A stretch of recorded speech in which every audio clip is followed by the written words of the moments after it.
इस ईश्वरीय ज्ञान यज्ञ का नाम क्या दिया है? रुद्र ज्ञान यज्ञ।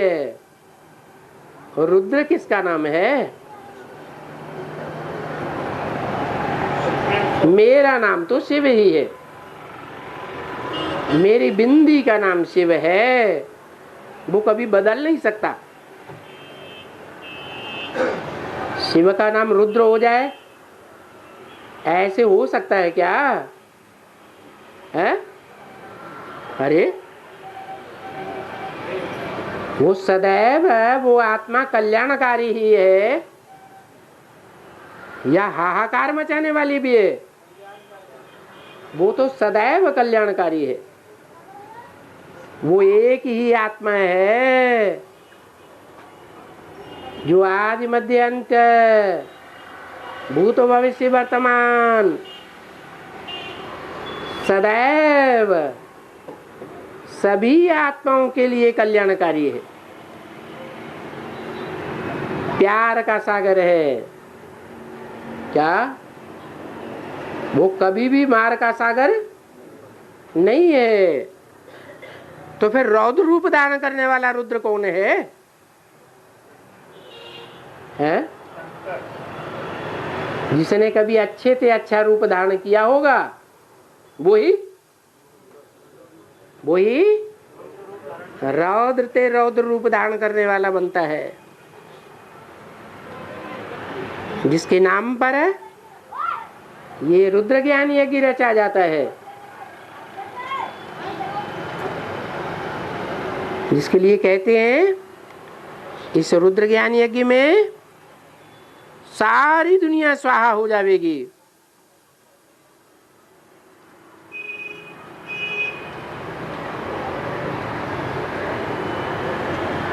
स्वाहा होगी तो अग्नि प्रज्वलित होगी ना, है कि कभी कभी ठंडी होगी, है? उत्तरोत्तर वो अग्नि लगातार और ही भयंकर रूप से प्रज्वलित होती जाएगी कि ठंडी हो जाएगी, है? और ही प्रज्वलित होती जाएगी। यज्ञ के आदि में भी ये हुआ था, आदि में सुअंत में विकराल रूप से होना है। अभी शंकर का नाम क्या है? हैं?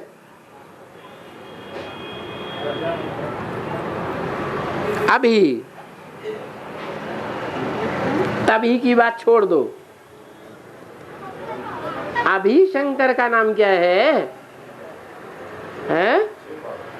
शिव बाब नाम है। अभी तो कहा शिव तो कल्याणकारी होता है,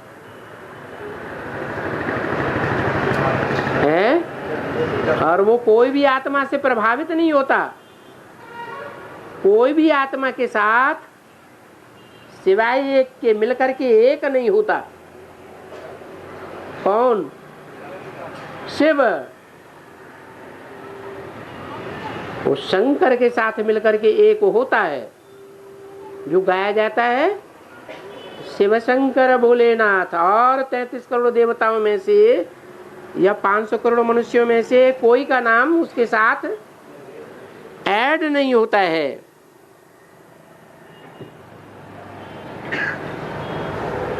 तो बताओ अभी शंकर का नाम क्या है? अरे प्रजापिता।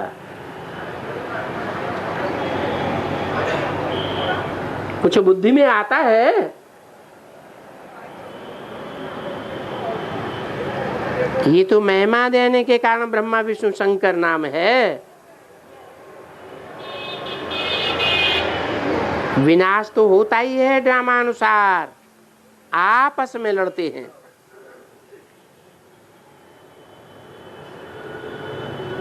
परंतु किसका नाम तो धरे ना। नाम किस आधार पर? काम के आधार पर नाम होता है। तो किस द्वारा विनाश?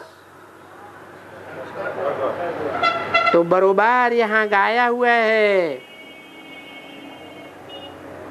चित्र है ना, किस बात की यादगार है?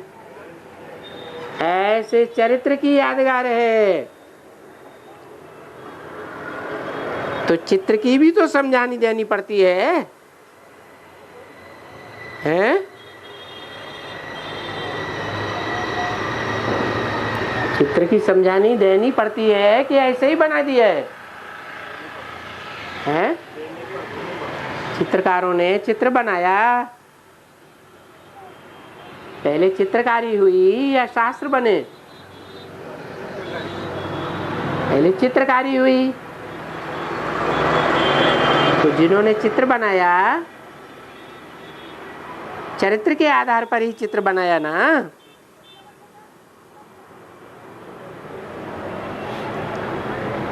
तो चित्र तो है, परंतु जरूर कुछ इसमें समझानी है, हैं? समझानी है या नहीं? या जैसे मुरलियों में बोल दिया, शंकर क्या करता है? कुछ भी नहीं है। कुछ करता है क्या? तो याद में बैठा रहता है। याद में बैठना कुछ कर्मेंद्रियों से करना धरना होता है क्या? है? याद में बैठने को कुछ करना धरना कहा जाएगा? कर्मेंद्रियों से कुछ करता है?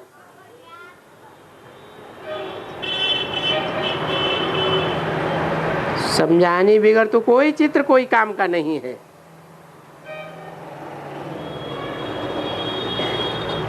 कोई भी इन चित्रों के ऑक्यूपेशन को जानते ही नहीं है,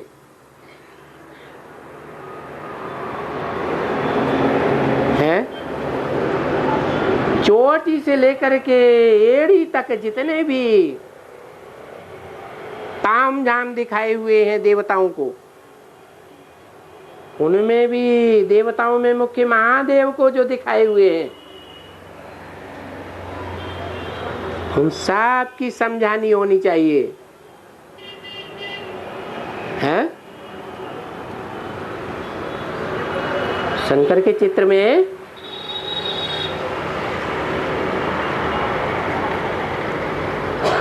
ताम झाम दिखाया कि नहीं? और विचित्र ताम झाम दिखाया है।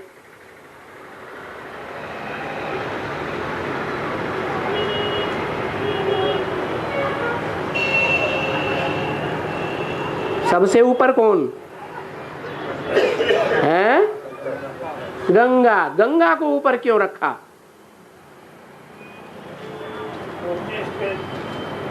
अच्छा, शंकर से भी ऊंची स्टेज है? हैं? वो जो तीसरा नेत्र शिव नेत्र दिखाया है, उससे भी ऊपर गंगा को दिखाते हैं। बराबर दिखाते हैं या नीचे दिखाते हैं? ऊपर दिखाते हैं। क्यों?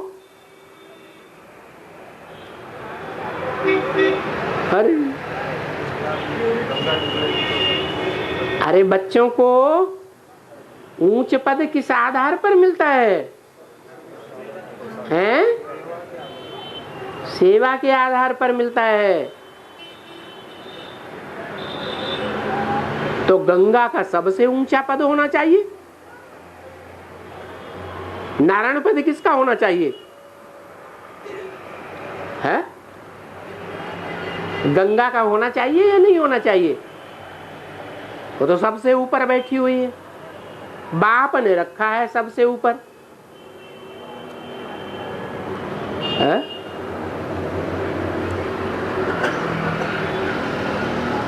क्योंकि ज्ञान गंगा निकली है अंत में।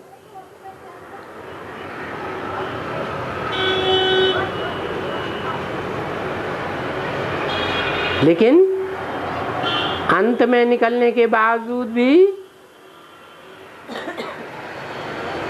और सेवाधारियों के मुकाबले टैली किया जाए तो सबसे जास्ती सेवादारी कौन साबित हुई है? गंगा। लेकिन उसे टाइम कम मिलता है, क्योंकि बाद में पहचानती है। बाद में क्यों पहचानती है?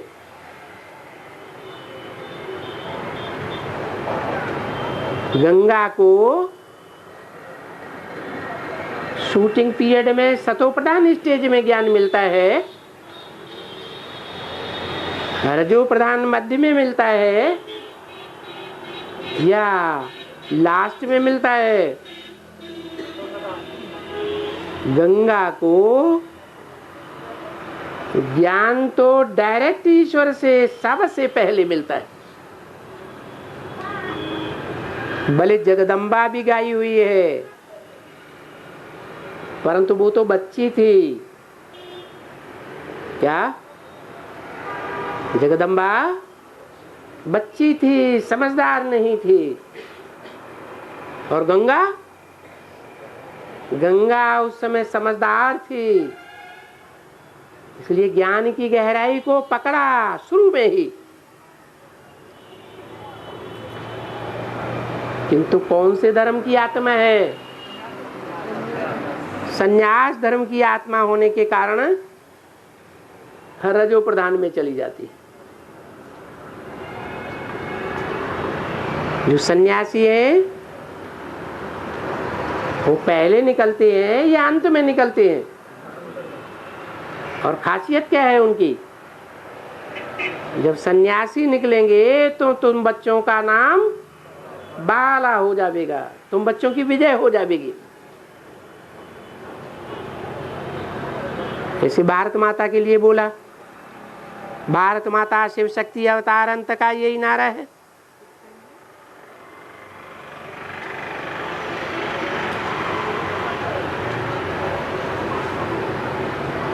तो गंगा बहुत सर्विसेबल होने के कारण जो प्यारा बच्चा होता है उसका काम प्यारा होता है या चाम प्यारा होता है? बाप की जो दुकान संभालेगा, बाप को तो वही बच्चा अच्छा लगेगा। तो सबसे ऊपर गंगा, फिर जटाएं, फिर चंद्रमा,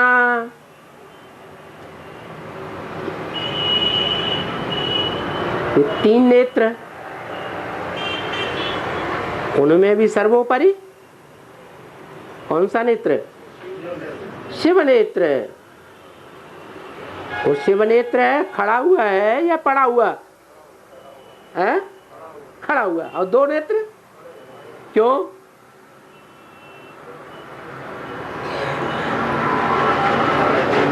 है? हाँ, जो पड़े हुए हैं वो पढ़ाई में लगे हुए हैं, पढ़ाई पूरी नहीं हुई है। जब पढ़ाई पूरी नहीं हुई है तो सेवा के फील्ड में खड़े कहे जाएं या पढ़े कहे जाएं? है? पढ़े हुए। और शिवनेत्र खड़ा हुआ दिखाते हैं।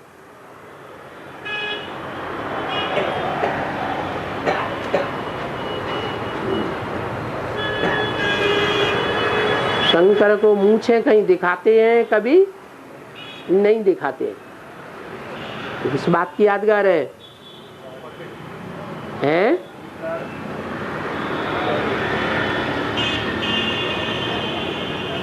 कभी अव्यक्त स्टेज देखने में आती है, वो अव्यक्त स्टेज है, निर्विकारी स्टेज है, सूक्ष्म वतन की स्टेज है या तमो प्रधान दुनिया के वाइब्रेशन की स्टेज है? हैं? निर्विकारी स्टेज है। इसलिए क्लीन शेप भी दिखाते हैं और फिर हैं दाढ़ी मूछ वाला भी दिखाते हैं। दाढ़ी मूछ विकारी मनुष्यों को होती है।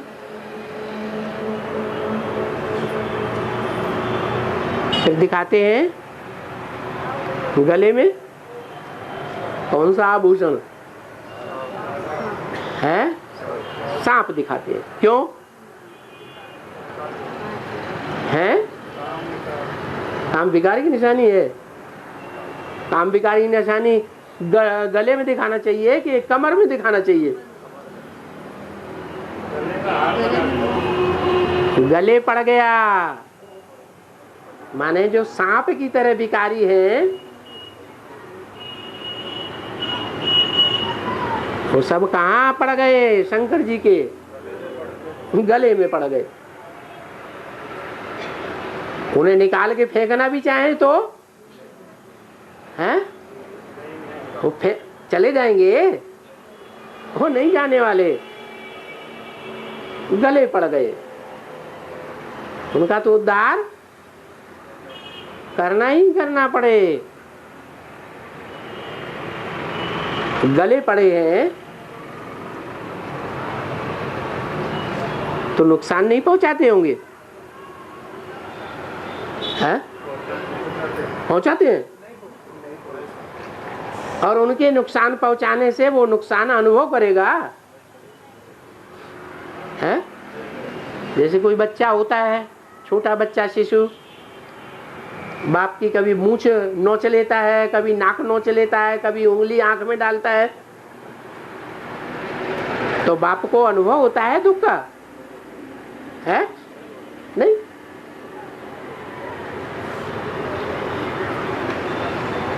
तो सांप गले में पड़े हुए हैं। गले पड़ गए माने छूटने वाले नहीं है। हम तो हैं तेरे दीवाने सनम, चाहे प्यार करे चाहे ठुकराए। नहीं तो सोते सोते भी किसी के हाथ में सांप आ जाए और अचानक देखे तो क्या करेगा? है? ठुकराएगा, फेंक देगा या गले में लटकाएगा? है? ठुकराएगा, फेंक देगा।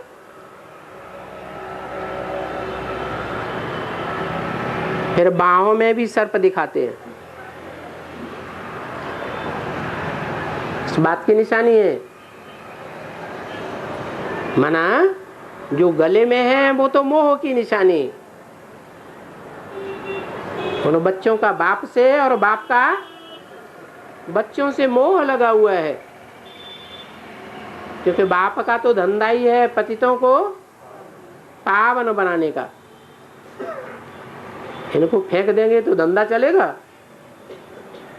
है?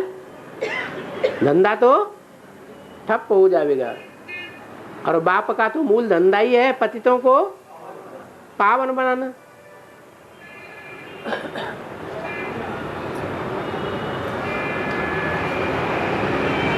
फिर बाहों में भी जो सर्प दिखाए हैं वो दाईं ओर क्रोध विकार का सर्प, क्रोध ही है।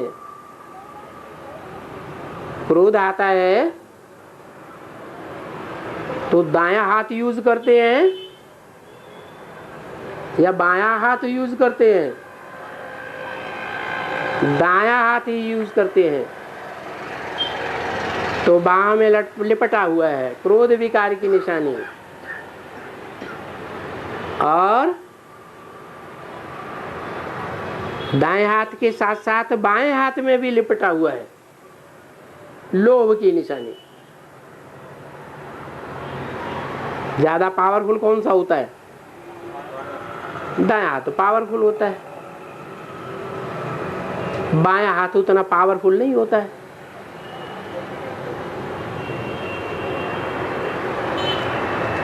सबसे ज्यादा घातक काम विकार, फिर है क्रोध विकार, फिर है लोभ।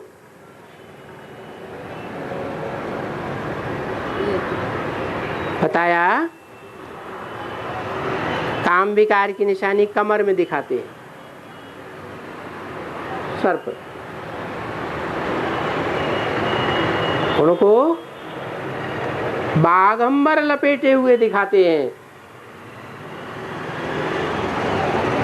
इस बात की निशानी है, हैं? नहीं, बाघ किसे कहा जाता है? हैं? कौन से शेर को?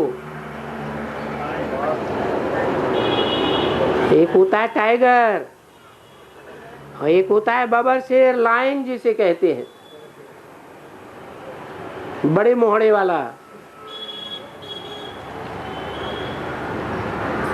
तो बाघ का अंबर है, मैंने कपड़ा दिखाया हुआ है,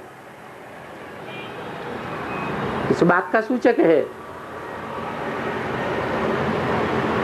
रंगमंच पर जब पार्ट बजाते हैं तो कपड़े पहनते हैं या नहीं पहनते हैं? हैं? तो उनका जो मुख्य पार्ट है वो बाघ का पार्ट है। जबकि सारी दुनिया का विनाश करना होता है, बाघ ज्यादा घातक होता है या शेर ज्यादा घातक होता है? क्यों? क्योंकि शेर सीधा साधा हमला करता है, सीधा, और टाइगर मौका देख करके हमला करता है। जब पक्का आश्वस्त हो जाएगा कि मौका अच्छा है, चूक नहीं हो सकती, तब ही हमला करेगा।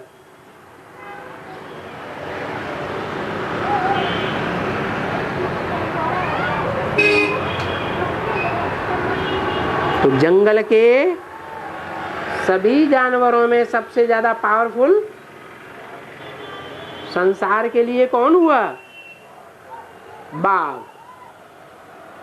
शेर के लिए पावरफुल हुआ? है? शेर के लिए पावरफुल कहें? अरे शेर में और बाघ में जब लड़ाई हो तो कौन जीतेगा, कौन हारेगा, कौन भागेगा, कौन ठहरेगा? हैं? हैं?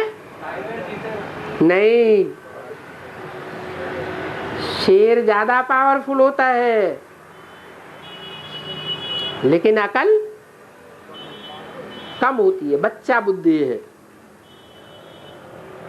वो है हनुमान की निशानी। बच्चा बुद्धि होने के कारण हनुमान को राम का दास दिखाते हैं। वो बुद्धि में तीखा होता है, वो शारीरिक शक्ति में तीखा होता है।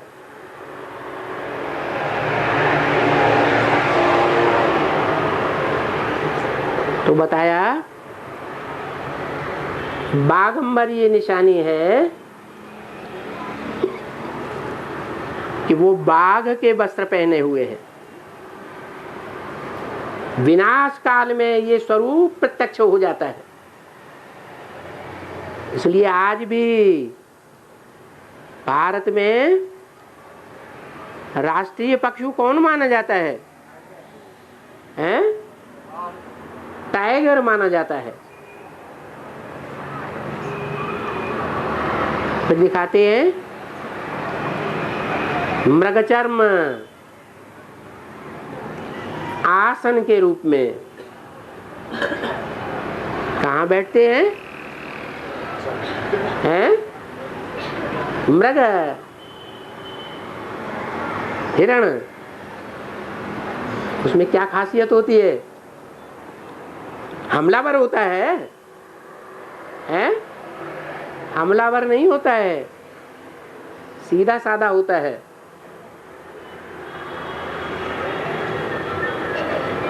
और ऐसों के ऊपर आसन जमा के बैठता है, आधार बनाता है। पुरुषार्थी जीवन बिताता है। तो त्रिशूल हाथ में दिखाते हैं। ये क्या है? शूल माना कांटा, माने बाण। ये 3 बाण हैं ज्ञान के बाण। स्थापना का बाण, पालना का बाण और विनाश का बाण। और तीनों प्रकार के ज्ञान उसकी मुट्ठी में है। भले निमित्त अलग अलग दिखाए जाते हैं, ब्रह्मा द्वारा स्थापना, विष्णु द्वारा पालना, शंकर द्वारा विनाश। डमरू भी दिखाते हैं, उस बात की यादगार है। अरे डमरू का जो डंका है, गांठ है, वो दोनों ओर बजती है, राइट साइड में भी और लेफ्ट साइड में भी। असुरों को भी संतुष्ट कर देता है और देवताओं को भी संतुष्ट करता है। असुरों को भी वरदान देता है और देवात्माओं को भी वरदान देता है। पक्षपात करता है क्या? नहीं, आत्मिक दृष्टि से देखता है या देवान की दृष्टि से? आत्मिक दृष्टि से।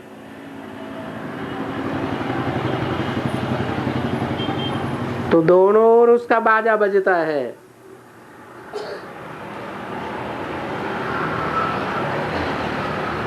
बाहों में, गले में, हाथों में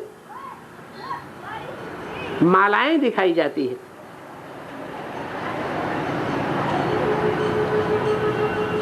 जो मालाएं 8 की माला, 108 की माला, गले की माला,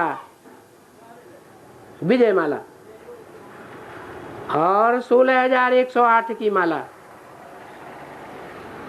जो बड़े बड़े पुराने पुराने मंदिर हैं उनमें 16,000 की मालाएं भी हैं, गरारी पर वो मालाएं लटकी रहती हैं।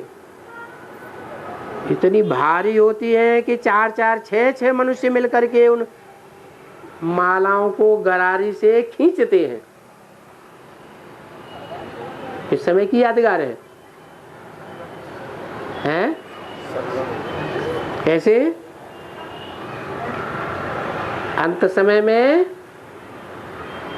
सेवाधारी अकेले रह करके सेवा नहीं कर सकेंगे। 16,000 की माला तैयार करने के लिए, उस माला के मणकों को खींचने के लिए संगठित रूप से प्रयास करना पड़ेगा। 4-4, 6-6, 8-8, 10-10 मिलकर के भी उन माला के मणकों को खींचेंगे, आकर्षित करेंगे।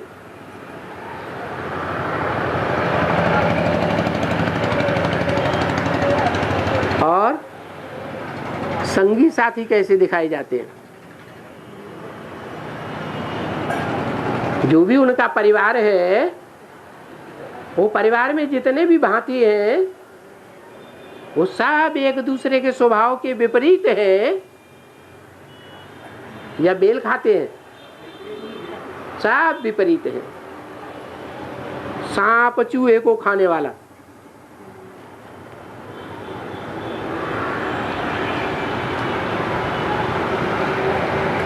उनकी वामांगी पार्वती, उनकी सवारी शेर। और शेर किसको खा जाता है?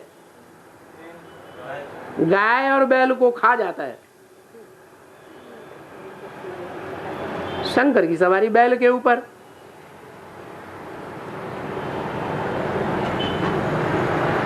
तो ऐसा ऐसा उनका परिवार है। सब विपरीत स्वभाव वाले, लेकिन नारा है वसुदैव कुटुंबकम। ओम शांति।